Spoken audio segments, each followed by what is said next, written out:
Hello and welcome to my channel. My name is David Novak. I'm going to do the Nonfiction Journey Tag. I was tagged by Grix at Grix etc. and Roz at Scallydandying about the book.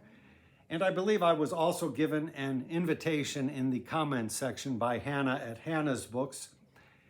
Hannah invented the tag, or actually adapted or readapted the tag. It began in September as the Shakespeare Journey Tag and then was transmogrified the next month to the Victober, my Victorian Literature Journey Tag.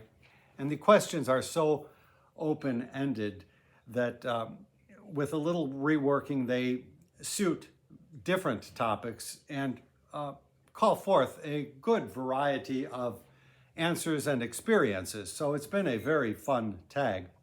I have done the previous two iterations. I don't know if I'll link those below, but you can probably find them just by scrolling through my my YouTube page. So the first question or prompt, and I will put this in the description.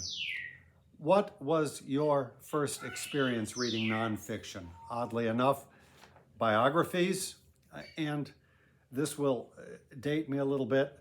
I read a biography of Babe Ruth. I read one of Lou Gehrig, and even one of J. Edgar Hoover. These were children's books from the children's section of the library. At some point, I was into gangsters, and somehow I read something about Dillinger, but I don't know if that was a children's book. And later on, I read, it must have been a biography of Johnny Bench. It was something probably through the Scholastic Book Club at school. I don't know why all of these baseball figures were so important to me, Johnny Bench particularly, and I've never been a huge baseball fan, so I don't know where that came from. Maybe it was just the most interesting books available to me at the time. Probably a month ago, I was at the neighborhood book box, and there was an autobiography by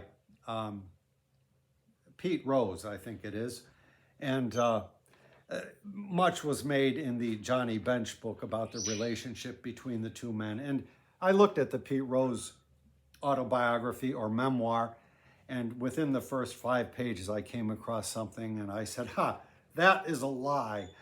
And then I said, should I bring this home so I can show it on Booktube and say, that is a lie? Well, I decided not to do that. I decided not to let my making of Booktube videos alter my behavior so much, although I am sure it alters all of us content makers' habits in subtle and nefarious ways. I think Steve Donahue has a video about some of the pitfalls of making Booktube or YouTube videos. Number 2, has the reading of a work of nonfiction ever brought you to tears? I'm sure that it has multiple times. I forgot I was going to mention a couple of other books in first experience reading nonfiction, because it's also from the same period. One was, I remember reading the autobiography of Harpo Marx. I believe it was written in conjunction with somebody. As I say, I was getting books from the basement of the public library. The adult books were on the first and second floor. And at one point, I remember going up through the back staircase to the adult floor and coming across the section with books of epitaphs. And they had a section of that. And there were a couple of them that I especially liked.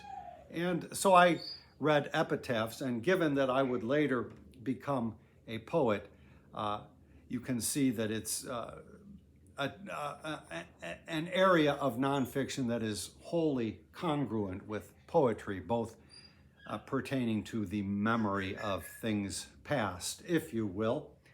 I have recorded myself reading some of those, or even reciting, because I think I have them still in my mind, and I will put a link to that in the description. Also, I will put a link to, I will do a link to the versions of this tag done by Hannah at Hannah's Books, also by Grix and by Roz. So you will find links there, and I will list the prompts so that if you decide to do this tag, then you will have that easily accessible. So, number 2, has the reading of a work of nonfiction ever brought you to tears? I am sure that I have been brought to tears multiple times by works of nonfiction. I have absolutely no memory of that kind of thing. Number 3, are there any people who have played a significant role in your nonfiction journey? Indeed, there have been. So, when I transferred to the University of Illinois at Chicago Circle, I took a class in poetry by Paul Carroll, a Chicago poet. And in that class, I met Marcia, and she became a fast friend. Actually, a number of us from that class met, and we formed a little poetry group.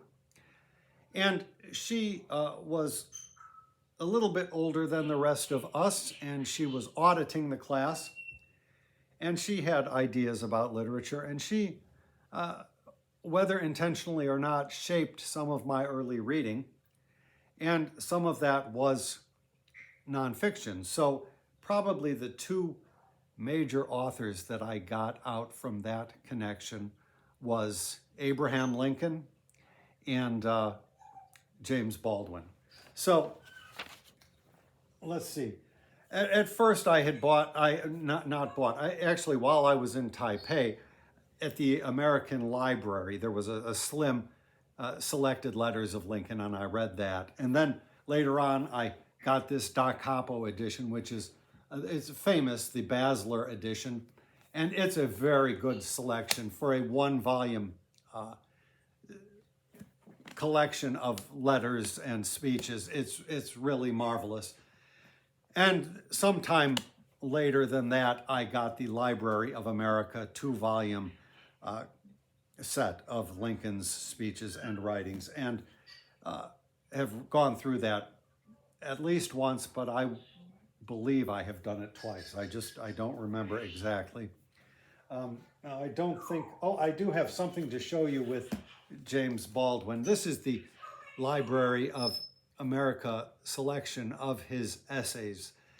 And I read all of his essays, and I mean all of them, in mass market paperbacks. And I sadly got rid of them when this was finally published. I say sadly, but they were all in pretty wretched condition by then. I might still have The Fire Next Time in the original paperback. It was not a mass market. It was slightly larger than that. So I got introduced early to a couple of pivotal figures for me. Somehow at that time, and I believe also through Marcia's influence, perhaps more indirect, I got into a little bit of psychology and psychiatry. Now, she recommended specifically Civilization and Its Discontents by Freud, and I read that. But I really got into Jung, and I had a whole selection of these works by Jung. At some time later in my adult life, I grew disenchanted with him, and I think I have a few others of these, and I think I have his memoir, Memories, Dreams, and Reflections, which I think is, or I thought at the time was the ideal autobiography. He says things, I woke up and I had a dream, blah, blah, blah. And then I looked out the window and there was a man dressed in black with a black hat walking down the walk, and I was terrified. I thought, yeah, that's what an autobiography really should sound like. I grew disenchanted with him. I think it probably began when I saw in some class footage of him. You can probably find it on YouTube somewhere. There's footage of him in Africa tickling a young African boy, and I think tickling people who do not want that is really obnoxious. And then, given the whole colonial situation, it's doubly obnoxious. So that was one thing. I don't know what this clipping is for in here. Maybe I saw this film. And then the other thing, I remember reading at one point in one of these books, a case study, and the woman that was his client, I believe her family brought her to him to cure her. She had trouble holding down a job for more than a year at a time. She would have a job for a year and quit. And then the other thing was she didn't want to get married. And so he was going to cure her of that. And I thought, well, that's the kind of thing I don't think anybody needs to be cured of. Freud is even worse, honestly. But this is not about Freud or Jung. But I'm showing you some books that were important to me at a time. Now, I would say, well, I will say, because I'll bring Lincoln back. Do you enjoy documentaries? Do you have a favorite? Is there a subject you'd like to see discussed on film? Let me take them backwards. There is no subject that I would like to see discussed on film. I can't say that I have a favorite. I like documentaries, but I tend not to remember them at all. While I was trying to think of documentaries for this tag, the only one that I could remember was A Day in September, which pertained to the killing of a bunch of Olympic athletes in Munich. That has left an indelible impression on me. But then I remembered, well, there are a couple of other documentaries, both that I came across in travel that I liked very much. One of them had to do with Amy Winehouse, and I'm not a follower of popular culture very much. So throughout her life and career, I was not aware of her at all. I wouldn't have recognized her if I saw her picture on the subway, you know. But I saw this some years, probably just before COVID, and it really made me appreciate Amy Winehouse and her talent. And somewhere also around that time in a hotel, I saw 2 episodes of a set of 4 done by Raoul Peck under the title Exterminate the Brutes, talking about white colonialism. And those 2 were just really masterful. And I think either we had missed the first 2 or we were leaving and would miss the second 2 because it was in a hotel. And I've never seen the whole series. If I did get that chance, I would watch the whole series again, even at one sitting, perhaps. I thought it was very good. Have you read a biography about or memoir of a person with whom you identify? Well, to some degree, I would probably say yes. I have not read very many biographies, but I have read Keats, Eliot, Wilfred Owen, Claude McKay, E.E. Cummings.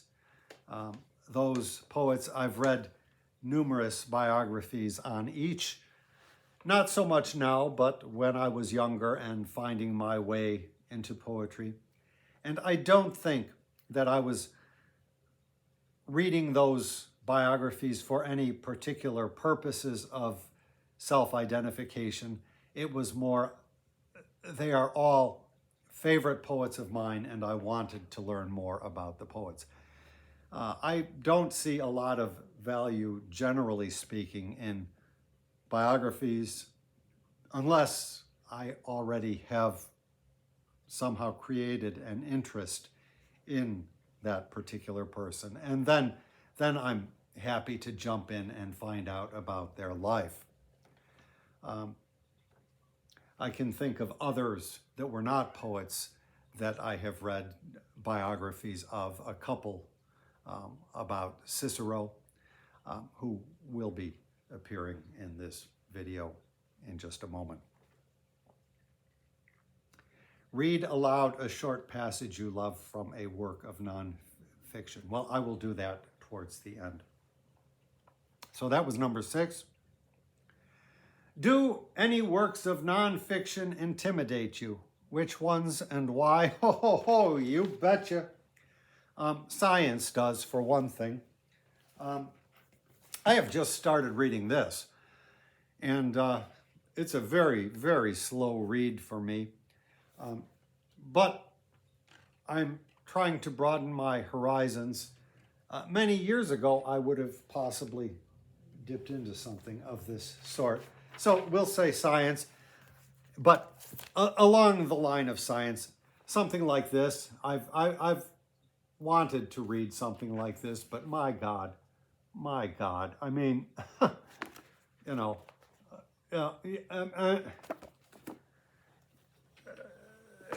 when we are young, we have ambitions. And then I've brought this up before, the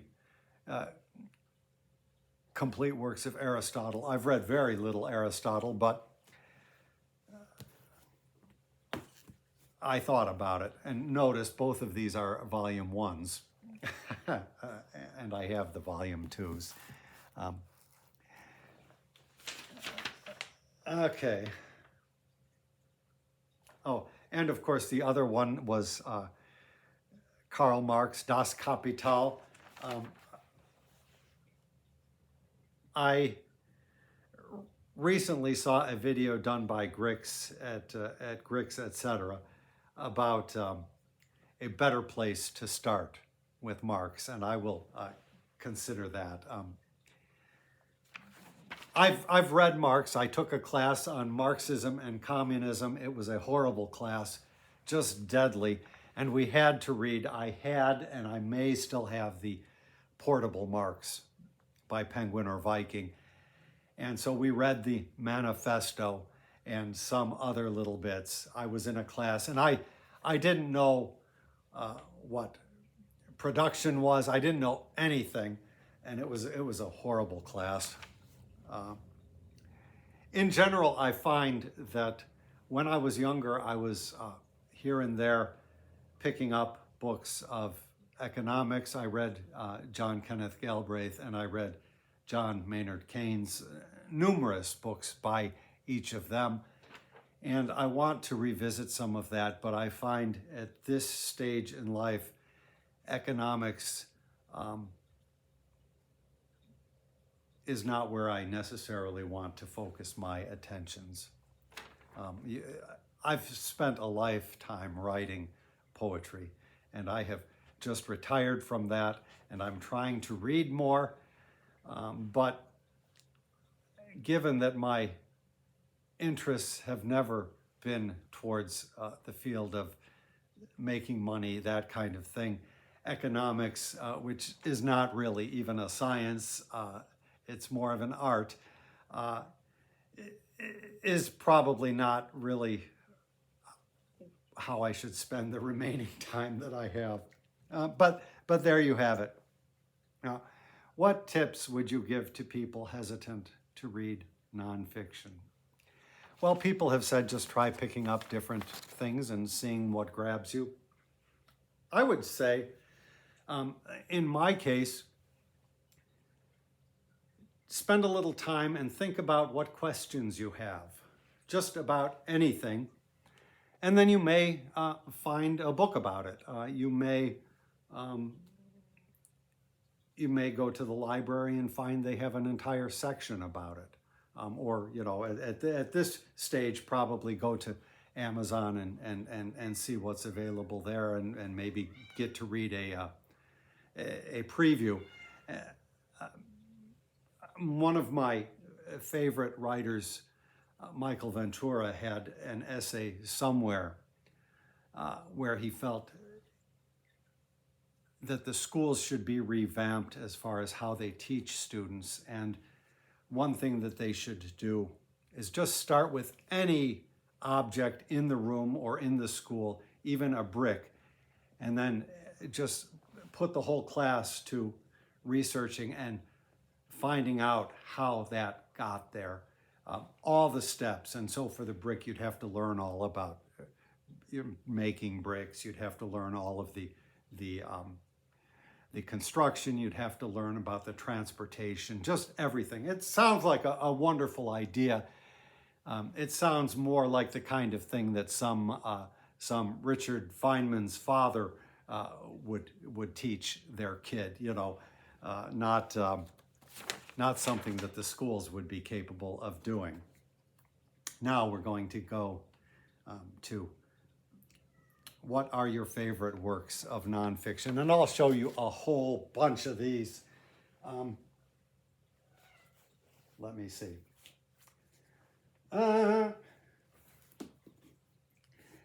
Of course, I've talked about this one so many times. This was a question, a burning question I had. How do we know about the past? How do we know what we know? How do we know that what we know is right? And he gives you a good starting point here. It's a never-ending effort to really answer those questions, but you get a pretty good roadmap with evidence and models. Now, I'll break this up with a little reading of something. I'll read something just to give you a little something by Finley from Ancient Slavery and Modern Ideology. If you're interested in the study of slavery, this is probably an ideal place to start. Many historians have. So I will just read the first paragraph of his preface, his famously lucid prose. Although slaves have been exploited in most societies as far back as any records exist, there have been only 5 genuine slave societies, 2 of them in antiquity, classical Greece and classical Italy. This book is about those 2 societies, examined not in isolation, but insofar as that is meaningful, in comparison with the other 3, all in the New World. I consider how the ancient slave societies came into being and how they were transformed in the long process that brought about medieval feudalism, how slavery functioned within the ancient economy and in ancient political systems, and how it was judged socially and morally, what modern historians have made of ancient slavery and why. These topics are interwoven throughout. The book is not arranged along conventional chronological lines, but pursues 4 major themes, one at a time. In other words, although the inquiry is both historical and historiographical, these chapters do not constitute a history of ancient slavery. One of his students went on to do I don't know if it was student or just colleague, went on to do a world history of slavery, slavery and social death, I believe is the title. But that's his luxuriant prose.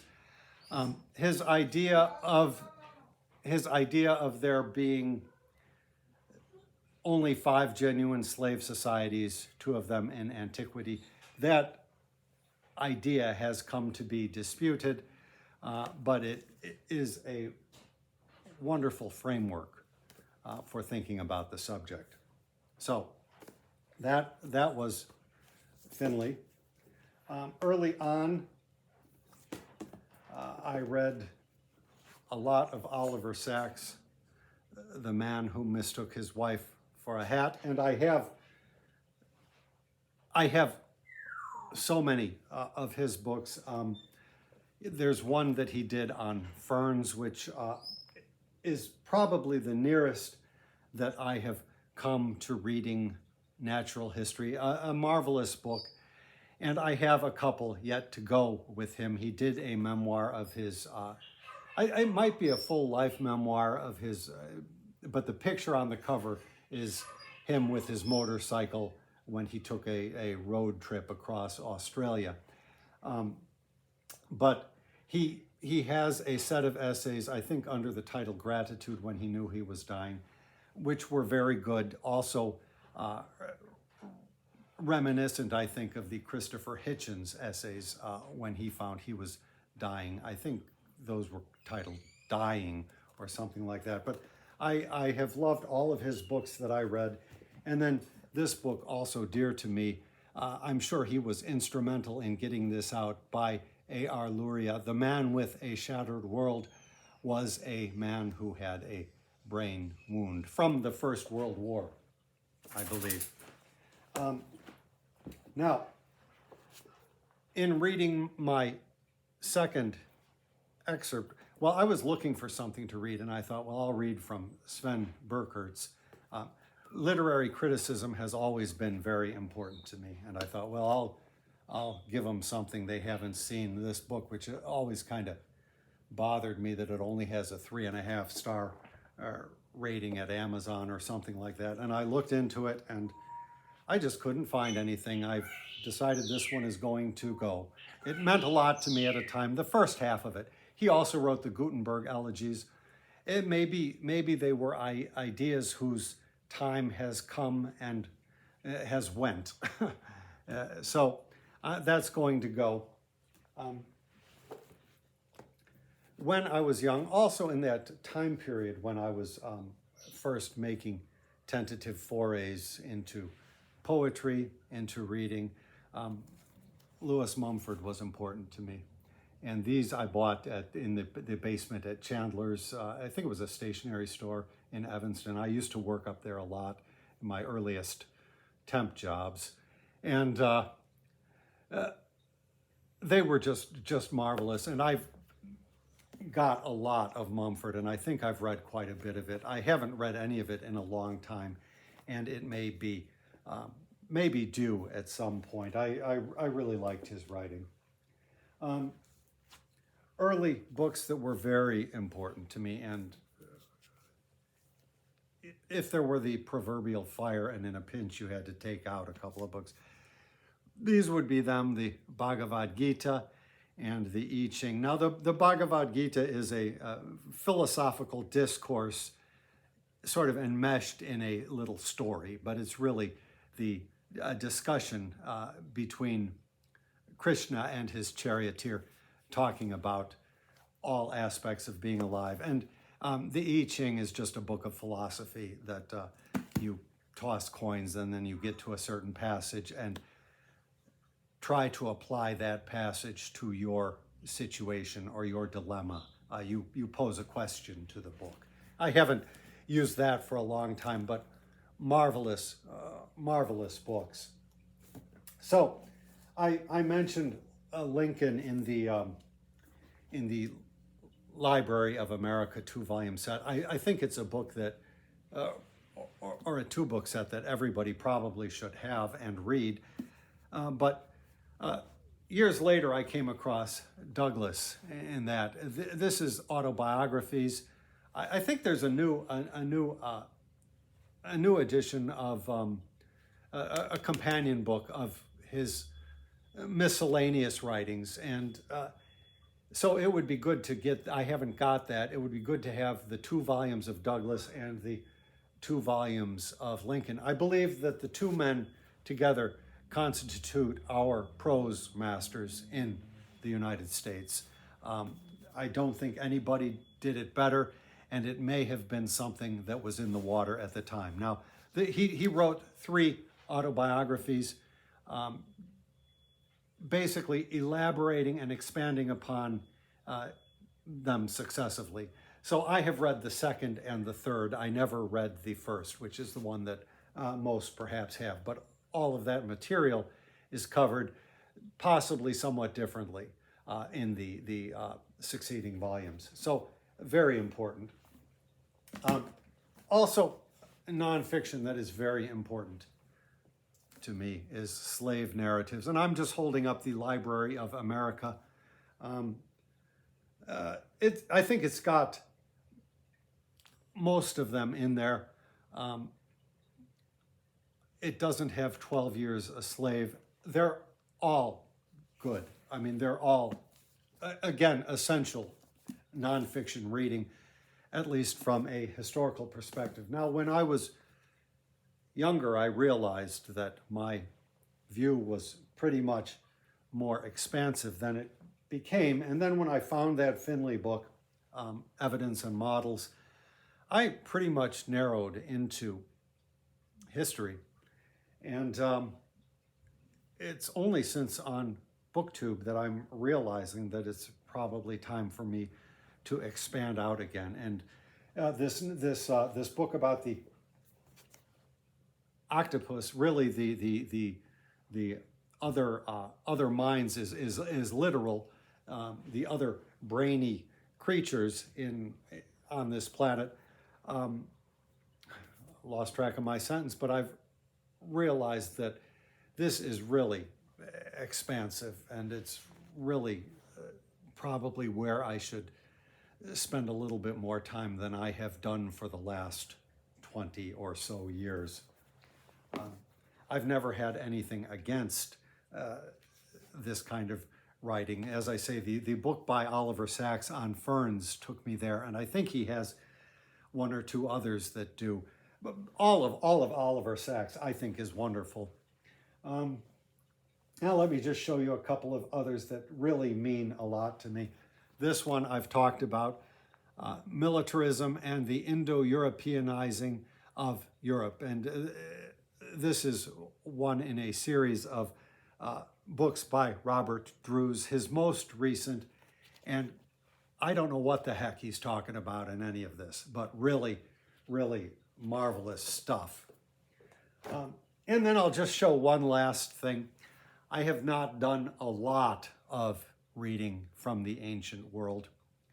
And some, I don't know, 10, 15 years ago, I fell for Cicero in a big way. And Penguin has a lot of editions, probably 10 different volumes of writings by Cicero out, or at one time had out. And this was one that they had, his letters to Atticus. Just really incredible stuff. And there are a companion 2 volumes which with all of the rest of his letters. Really, I don't know why they separated them out. I guess as a marketing thing. They should have just put them all together in one book chronologically.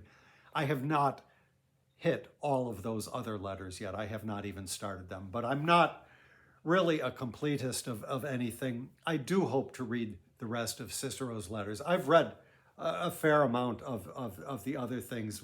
There's several volumes of speeches in Penguin. And there's, I think the Loeb edition has the complete, now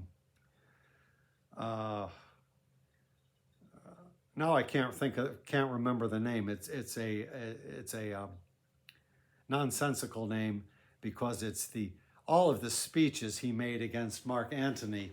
There were about 14 of them or something like that, which ultimately got him killed. But there's a name for them because the same name was used, I think, for, Democritus, somebody else made speeches against Philip of Macedon. And so Philippics, that's what it is. They're called Philippics, which, okay, that's fine. So this is wonderful. These are probably my most important and most favored nonfiction books. Now I will talk about one other writer, which is Michael Ventura. Letters at 3 a.m., that was the title of a column that he wrote for many years at the Austin Chronicle or something. And there are ample archives of everything he wrote for his columns, and they're all worth looking at. I'm sure I've read the archives from A to Z, but you should just, if you find what I'm going to read interesting, you should just look at the archives and just go where you find something of interest.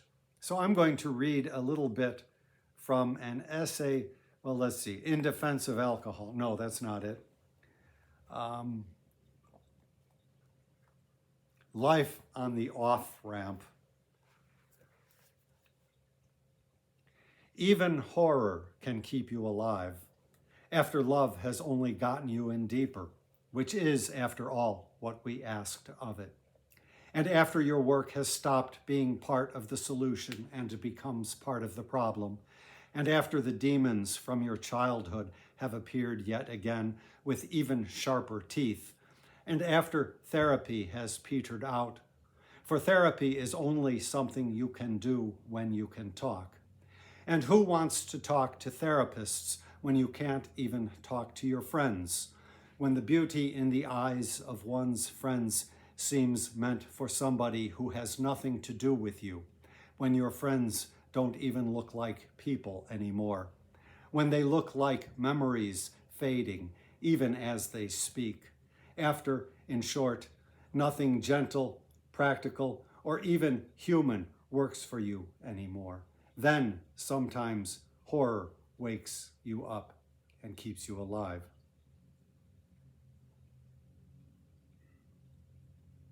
The problem, see, is that life is not rational, is not a rational phenomenon.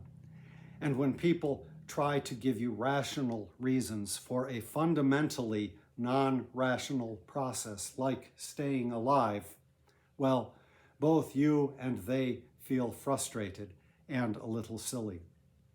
They know their reasons are lame. There is no reason to live, and there's certainly no reason why any one person, one race, one planet must remain alive. Life is its own reason until it's not.